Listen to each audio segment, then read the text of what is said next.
Dans le ciel normand, la spectaculaire patrouille de France. Mais aujourd'hui, les yeux du monde étaient rivés sur eux. Ces vétérans britanniques, canadiens, américains, français, acclamés par la foule et par une vingtaine de chefs d'État. Ultime reconnaissance, Emmanuel Macron leur décerne la plus haute distinction. Au nom de la République française,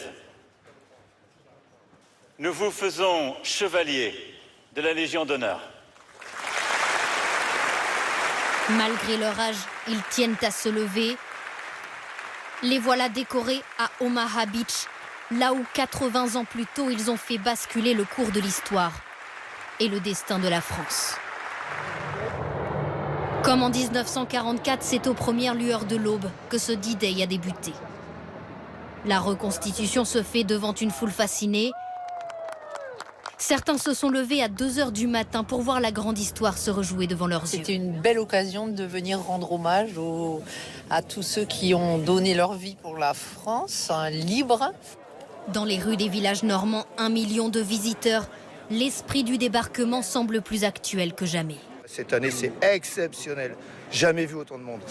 Même le long des routes, il y a du monde pour tenter d'apercevoir le roi Charles III et la reine Camilla. J'ai la reine en photo, c'est super! La liesse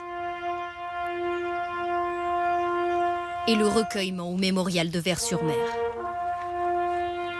Devant les noms de chacun des 22 442 soldats britanniques morts pour libérer la France, le roi a une pensée pour les résistants, en français. Nous ne manquerons jamais de rendre hommage au courage et au sacrifice incroyable des hommes et des femmes de la résistance française.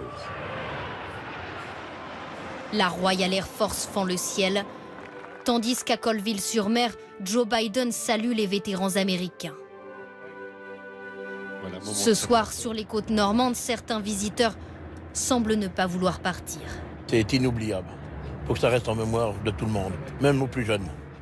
Prolonger autant que possible l'esprit du jour le plus long.